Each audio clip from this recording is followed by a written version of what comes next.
Welcome to a new video. Let's take a look at some new malicious compliance stories. The first story is called, "You Want Us to Recalculate?"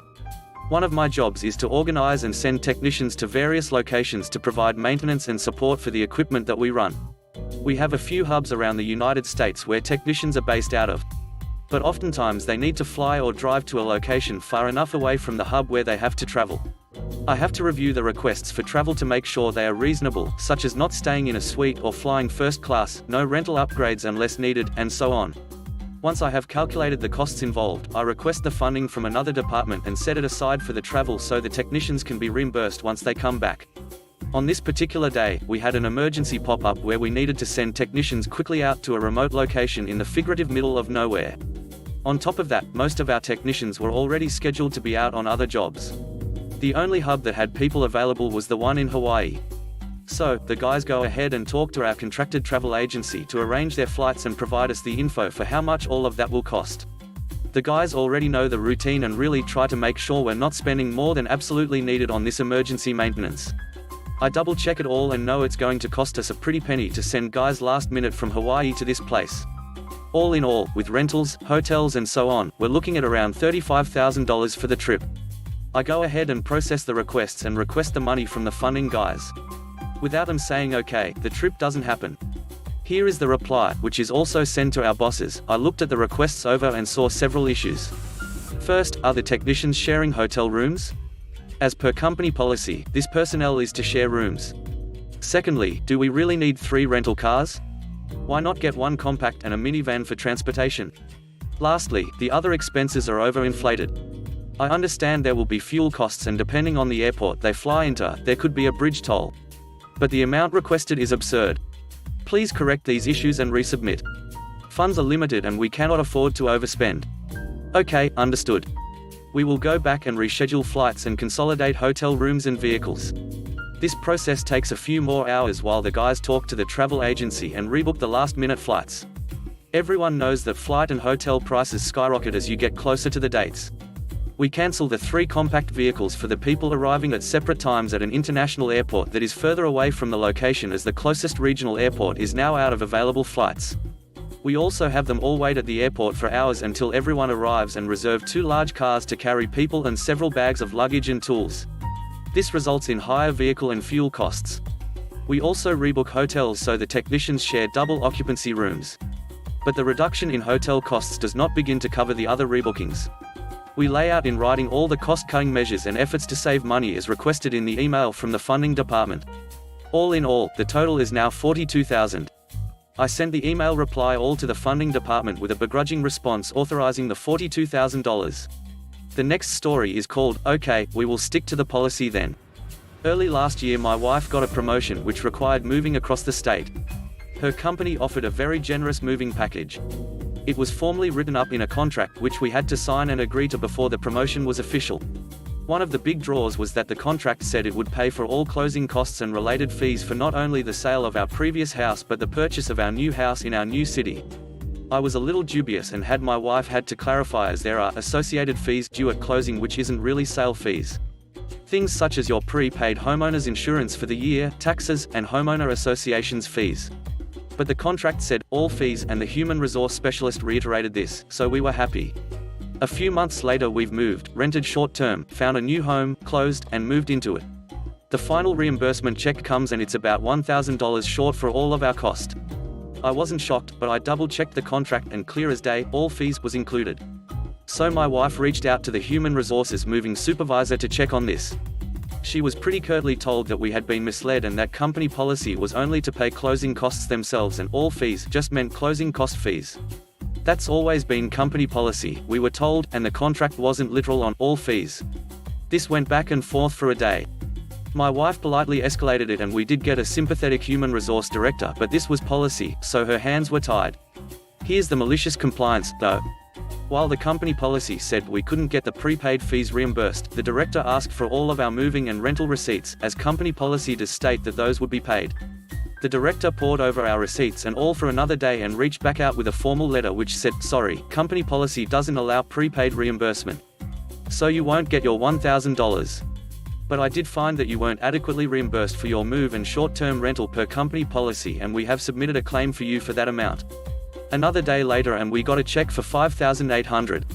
We just wanted them to honor the contract, but following company policy to the letter got us another $4,800 we didn't realize we were owed, so I'd say it worked out in the end. The third story is called, Okay, Never Mind. My story takes place back in middle school. I attended an all-boys school that just happened to be across the street from an all-girls school. Most of the time each school did its own thing, but for certain events, the schools collaborated and us boys were able to interact with the young ladies from across the way. One of these events was the annual middle school musical, which required both male and female performers. I wasn't much of an actor or singer, but I did want to hang out with girls. Or at least be near them. And so, with a little persistence, I landed a spot on the tech crew. My job was to run the light board. Not exactly a glamorous position, but overall it was pretty sweet. I just had to follow along with the show and push the correct faders up or down at the right time. I sat up in the tech booth with another kid, Chris, who ran the soundboard. Chris was a good dude and we got along well. During rehearsals, we would give each other reminders about upcoming cues and generally try to work together. I'd mention that he should adjust the levels in the house, he'd remind me about a background wash that was happening in the next scene. You know, like a team. Chris and I were often joined in the booth by one teacher or another who would stand behind us, I guess just to make sure things were going smoothly. These teachers generally let us run our own show and didn't interfere unless there was some pressing issue or if we had a question. A couple of points that will become relevant. The musical we were putting on was a modern retelling of the Cinderella story. There were songs and dances in various contemporary styles, a hip-hop fairy godmother, that kind of thing. But it was essentially the Cinderella story, which meant that the girl playing Cinderella would have to, magically, change from being dressed in rags to a beautiful gown for the ball. In practical terms, the actress would have to sprint to crew members who were waiting just off stage with her new outfit and then change as quickly as she could to make it back in time for the process to seem realistic. It had to be as fast as possible. Meanwhile, the fairy godmother would be on stage waving her wand and I'd be making the lights go crazy to keep the audience distracted. The other thing you should know is that this was the mid-90s, and the school had purchased a brand spanking new set of wireless microphones for this production. These were the kind that you would clip onto your body along with a small battery pack. Each of the major characters in the musical got one of these. The microphones were controlled from the soundboard in the booth. When characters walked on stage, their microphone had to be brought up in the house speakers. When they walked off stage, it would have to be brought down.